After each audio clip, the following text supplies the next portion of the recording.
Russia నుంచి చమురు కొనవద్దని తన హెచ్చరికలను పట్టించుకుని భారత్పై అమెరికా అధ్యక్షుడు డొనాల్డ్ ట్రంప్ టారిఫ్ మోత మోగించారు. భారత దిగుమతులపై ఇప్పటికీ 25% సుంకాలను విధించిన ఆయన దానిని 50% పెంచారు. అదనంగా పెనాల్టీ టారిఫ్ విధిస్తూ జారీ చేసిన ఆర్డర్పై సంతకం చేశారు. గతంలో ప్రకటించిన 25% సుంకాల నుంచి అమల్లోకి వచ్చాయి. ఇక కొత్తగా విధించిన అదనపు 25% సుంకాలను ఈ నెల 27 నుంచి అమలు చేస్తామని ట్రంప్ ప్రకటించారు. రష్యా నుంచి చమురును దిగుమతి చేసుకుంటున్న చైనా, తుర్కియాలపై మాత్రం ఎటువంటి అదనపు భారాన్ని విధించలేదు. చైనాపై 30%, తుర్కియాపై 15% సుంకాలు అమల్లో ఉన్నాయి. సుంకాల వల్ల టారిఫ్ వద్ద భారత్ చేసే $86 బిలియన్ ఎగుమతులపై ప్రభావం పడనుంది.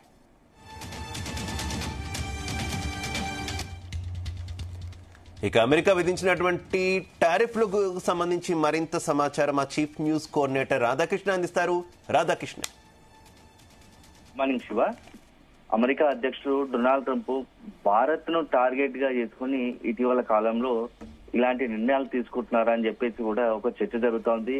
పదే పదే సందర్భం వచ్చినప్పుడల్లా భారత్ టార్గెట్ గానే అతని నిర్ణయాలు ఉంటున్నాయి.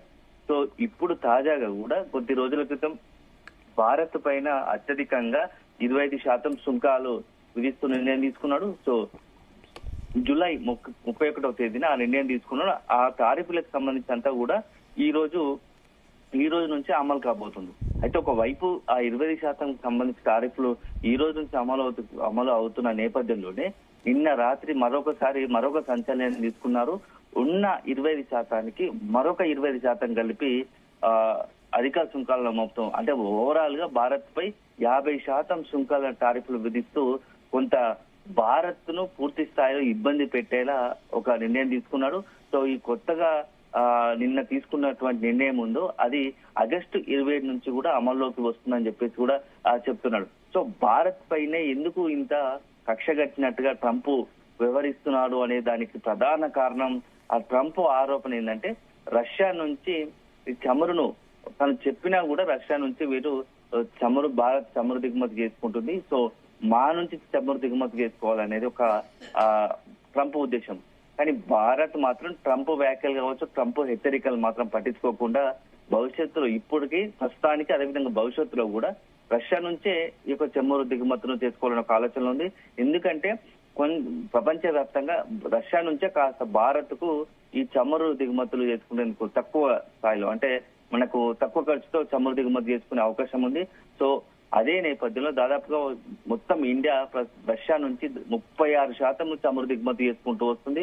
సో దీంతోనే భారత ఎకనామీకి, అంటే భారత ఆర్థిక రంగానికి కొంత ఊతమిచ్చేలా ఉంది. ఎందుకంటే మొత్తంగా కూడా ఈ దేశంలో ప్రతి వాణిజ్యానికి సంబంధించి కారకం మెయిన్ చమురే కాబట్టి ఆ చమురు మాత్రం భారత ఆర్థిక రంగానికి కొంత ప్రోత్సాహం కల్పిస్తా ఉంది. సో మిగతా ఎక్కడ కూడా ఇంత తక్కువ స్థాయిలో రష్యా నుంచి వచ్చినంత తక్కువ ఖర్చుతో ప్రపంచ దేశాలు ఎక్కడి నుంచి కూడా చమురు దిగుమతి కాదు. అదే సందర్భంలో అమెరికా ఏంటంటే తన హెచ్చరికలు టారిఫ్లను అడ్డు పెట్టుకొని భారత్ ను బెదిరిస్తే ఒకవైపు ఆ రష్యా నుంచి చమురు దిగుమతిని ఆపి చేసుకుని అదే సందర్భంలో తన నుంచి అమెరికా నుంచి చమురు దిగుమతి చేసుకుంటుందని ఒక ఉద్దేశంతో ఇప్పుడు ఎట్లాంటి నిర్ణయాలు తీసుకుంటున్నట్టుగా తెలుస్తోంది. అయితే కేవలం ఇదే కారణం కాదు, ఒకటి మరింత ప్రధాన కారణం ఏం తెలుస్తుందంటే ఇటీవల కాలంలో భారత్ చాలా వేగంగా ఆర్థిక రంగంలో పురోగతి చెందుతోంది. ప్రపంచంలోనే అత్యధిక శక్తివంతమైన దేశంగా భారత్ అడుగులు వేస్తోంది. సో ఇదంతా కూడా ఒకానొక సమయంలో భవిష్యత్తులో భారత్ వల్ల తమకు అగ్రరాజ్యంగా ఉన్న అమెరికాకు ముప్పు ఉందనే ఒక ఆలోచనలో ఉన్నట్టు తెలుస్తోంది. సో ట్రంప్ అందుకు నుంచి ఇలాంటి నిర్ణయాలు తీసుకుంటున్నారా అని చెప్పేసి కూడా ఒక చర్చ జరుగుతోంది. ఎందుకంటే ఒకవైపు భారత్ ఒక ఆర్థిక రంగంలోనే కాదు, రక్షణ రంగంలో కాదు, ఇతర అన్ని రంగాల్లో కూడా కొంత దూకుడుగా వెళ్తా ఉంది. సో ఇదంతా కూడా ఒక రకంగా అగ్రరాజ్యానికి భవిష్యత్తులో ఒక థ్రెట్ గా పరిగణిస్తున్నట్టుగా తెలుస్తోంది. సో దాంట్లో భాగంగానే భారత్ పై ప్రత్యేకంగా అమెరికా అధ్యక్షుడు ఉన్న డొనాల్డ్ ట్రంప్ ఇలాంటి నిర్ణయాలు తీసుకుంటున్నారని తెలుస్తోంది. ఎందుకంటే టారిఫ్లే కాదు, కేవలము ఈ టారిఫ్లకు సంబంధించి కాకుండా ఇతరత్ర చాలా సందర్భాల్లో చాలా విషయాలు చూస్తే ఇటీవల కాలంలో అమెరికా అధ్యక్షుడు రెండోసారిగా బాధ్యత చెప్పిన డొనాల్డ్ ట్రంప్ తను తీసుకుంటున్న నిర్ణయాలన్నీ కూడా డైరెక్ట్ గానే భారత్ పై ప్రభావం చూపుతున్నాయి. అందులో ప్రధానంగా ఈ టారిఫ్లు ప్రస్తుతానికి అయితే గతంలో కూడా కొన్ని నిర్ణయాలు తీసుకున్నారు. అవి కూడా ఏంటంటే భారత్ కి సంబంధించి ఉత్పత్తులు ఏదైతే అమెరికాకి సంబంధించిన పెద్ద పెద్ద ఇండస్ట్రీలు కావచ్చు, సాఫ్ట్వేర్ కంపెనీలు కావచ్చు, ఇతరత్ర అన్ని ఉత్పత్తి కేంద్రాలు భారత్ లో నడుస్తున్నాయి.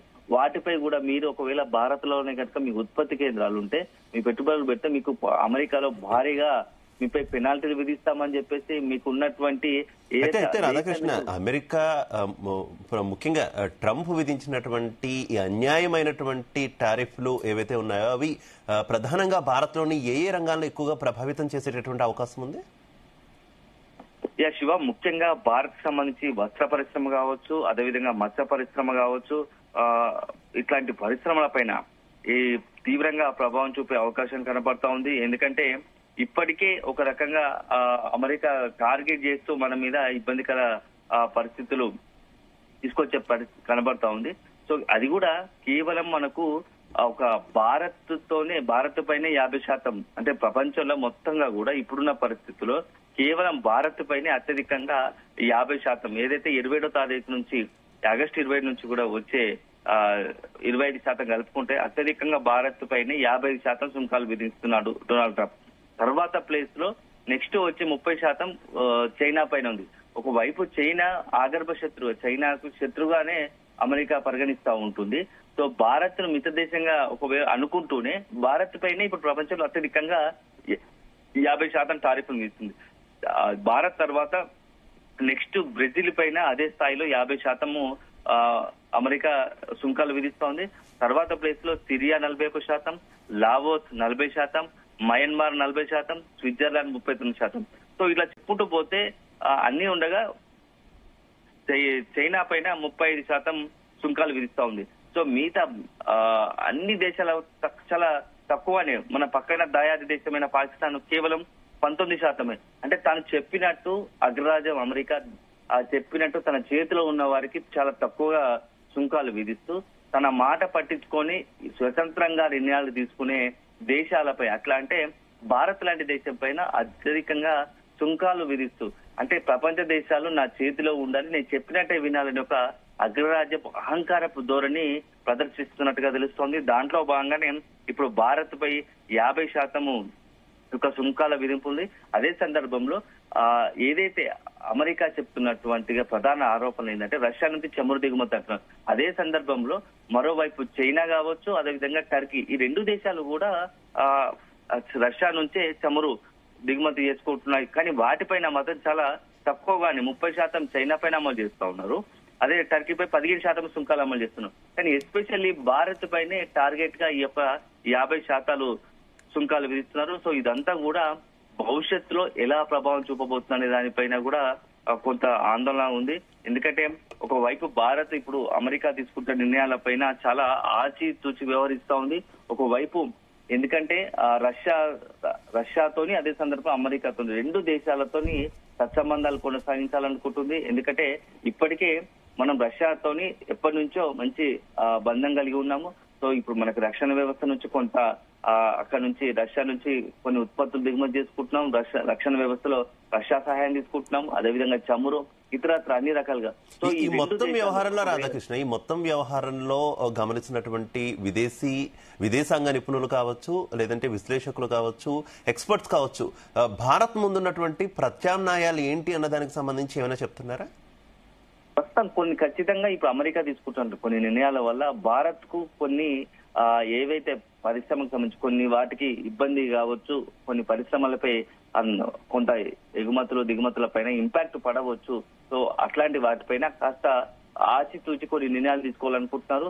ఒకవైపు అమెరికా తీసుకుంటున్న నిర్ణయాల పైన గమనిస్తూనే తొందరపడకుండా, ఎందుకంటే ఇప్పటికిప్పుడు అమెరికాతో మనము అంటే డైరెక్ట్ గా అటాక్ దిగే పరిస్థితి లేదు. అదే సందర్భంలో అతన్ని ఎదిరించే పరిస్థితి లేదు. కాబట్టి సమన్వయంతో ఈ యొక్క సమస్యను పరిష్కరించుకోవాలని అనే ఒక ఆలోచనలో ఉంది. ఏదైనా ఎంత పెద్ద సమస్య అయినా చర్చల ద్వారానే పరిష్కారం. కాబట్టి ముందస్తుగా అమెరికా తీసుకున్న నిర్ణయాల ద్వారా విదేశాంగ శాఖ ఒక చర్చల ప్రతిపాదనకు తెరలిపోయే అవకాశం ఉంది. సో ఆ తర్వాతనే నెక్స్ట్ ప్రధాన నిర్ణయాలు ఉండబోతున్నట్టుగా తెలుస్తోంది. ఇప్పటికే అగ్రరాజ్యం అమెరికా చాలా సంబంధించి ఇండియాకు సంబంధించినటువంటి భారత్ సంబంధించినటువంటి అనేక అంశాల పట్ల ఈ నిర్ణయాలను కొంత తీసుకోవడం కూడా ఇటీవల కాలంలో తీవ్ర చర్చనీయాంశం అవుతుంది. అయితే మరొక ముఖ్య అంశం ఏంటంటే దీంట్లో కొత్త కోణం ఏంటంటే పాకిస్తాన్ పై ఇప్పటికీ భారత్ కొన్ని ఆంక్షలు విధిస్తుంది. ఎందుకంటే ఎప్పుడైతే పేల్గాం దాడి ఘటన తర్వాత ఆపరేషన్ సింధూర్, ఆ తర్వాత కొన్ని ఆంక్షలు విధిస్తుంది.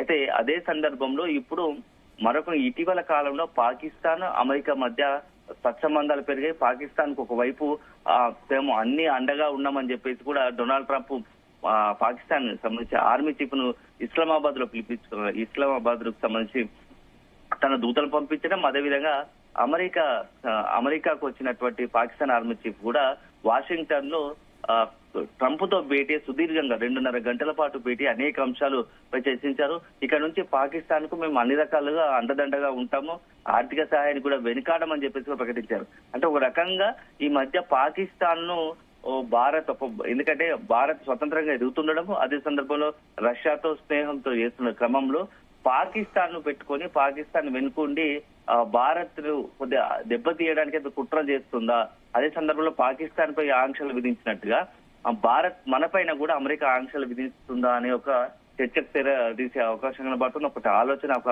విశ్లేషణ జరుగుతోంది. మొత్తానికైతే ఇప్పుడున్న పరిస్థితుల్లో ఈ యొక్క అమెరికా అధ్యక్షుడు డొనాల్డ్ ట్రంప్ తీసుకుంటున్న నిర్ణయాలు మాత్రం భారత్ ను తీవ్రంగా ఇబ్బంది పెట్టేలా ఉన్నది. భారత్ కూడా ఇప్పటికీ చాలా ఆచితూచి చాలా ప్రశాంతంగా, ఎందుకంటే తొందరపాటు నిర్ణయాలు తీసుకుంటే అది రెండు దేశాల మధ్య ఉన్నటువంటి సంబంధాలకు ఇబ్బంది కలగకూడదని ఒక ఆలోచనలోనే కొంత వేచి చూసే ధోరణిలో వ్యవహరిస్తోంది. చర్చలకు ప్రతిపాదన పెట్టినట్టుగా తెలుస్తోంది. ఇది ఇలాగా ఉంటే రేపు కేవలం ఇదే కాదు, భవిష్యత్తులో ఏదైనా ఇంకా మరిన్ని నిర్ణయాలు తీసుకుంటే ఎలా అనే ఒక ఉద్దేశంతో